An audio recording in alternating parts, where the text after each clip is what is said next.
Alright, it's another video na naman tayo today.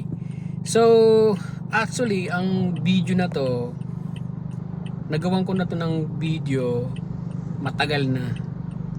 Siguro mga 3 years ago na. So, hindi ko na nga mahanap kasi natabunan na yata ng mga video natin. So now, etong video na to, para ito sa mga nalilito kung saan ang pihit ng steering kapag reverse ang intention. Kunwari, atras kayo ng malayo.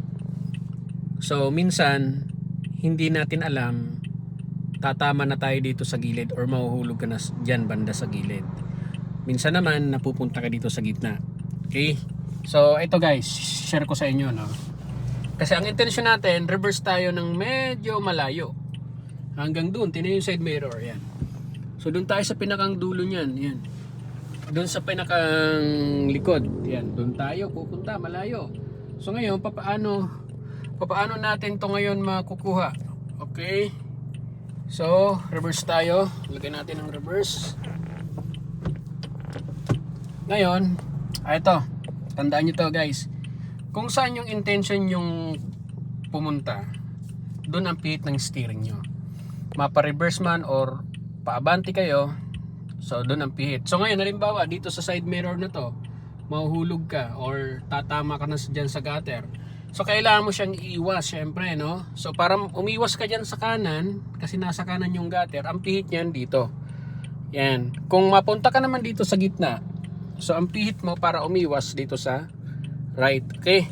So, pinakamahalaga dito guys, dapat mabagal ang galaw.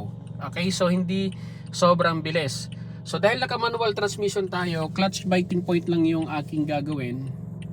Hindi ko siya totally bibitawan dahil bibilis po yung takbo natin yan. So, mahihirapan tayo sa pag-adjust ng steering wheel. Okay. So, now, ang gagawin natin ay reverse tayo. Okay? So ito, naka-reverse na tayo. So para makagalaw tayo ng mabagal lang. So again, clutch biting point.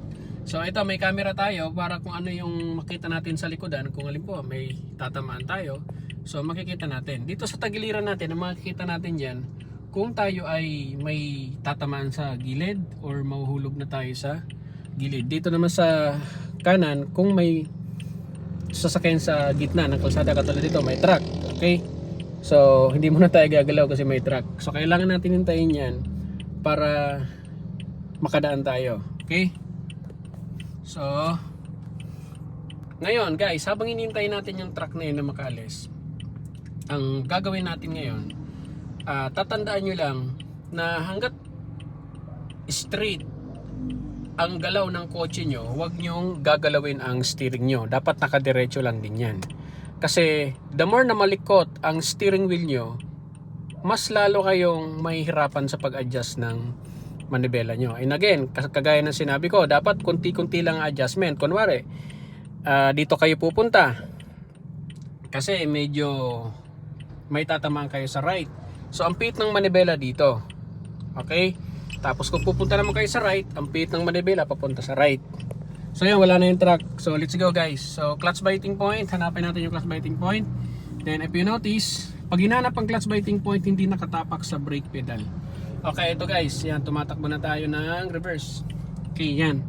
So naka-clutch biting yan, hindi ko inaalis. Clutch control, yan. So hindi yan mamamatay dahil naka-clutch biting point. Ayan. So umatras tayo. Kung mapapansin nyo, hindi ko ginagalaw yung manibela ko. Yan. So ngayon, halimbawa, intention kong dalhin sa right yung kotse natin kasi medyo malawak yung distansya dito sa gilid sa kanan. Ayan, medyo malawak yan. Ayan, medyo malawak. So pipihitin ko ng konti, ng bahagya.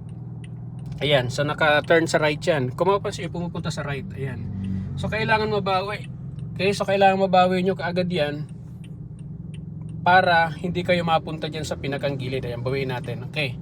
So yan. Kita nyo, lumiit yung distance natin sa gutter. Yan.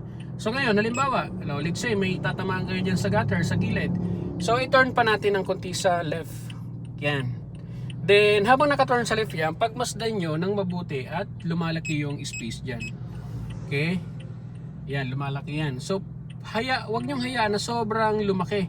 So bawiin natin ng konti sa right ulit para bumalanse lang. Ayan.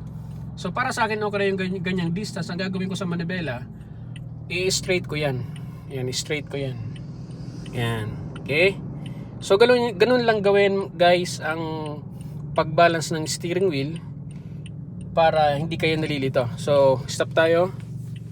Neutral. Then handbrake. Alright, so hopefully guys nakatulong sa inyo ang video na to, especially dun sa mga new drivers, para sa mga nalilito ng mga gantong galawan na umaatras or reverse, hindi malaman kung saan ipipitch yung manibela. Right, bye bye.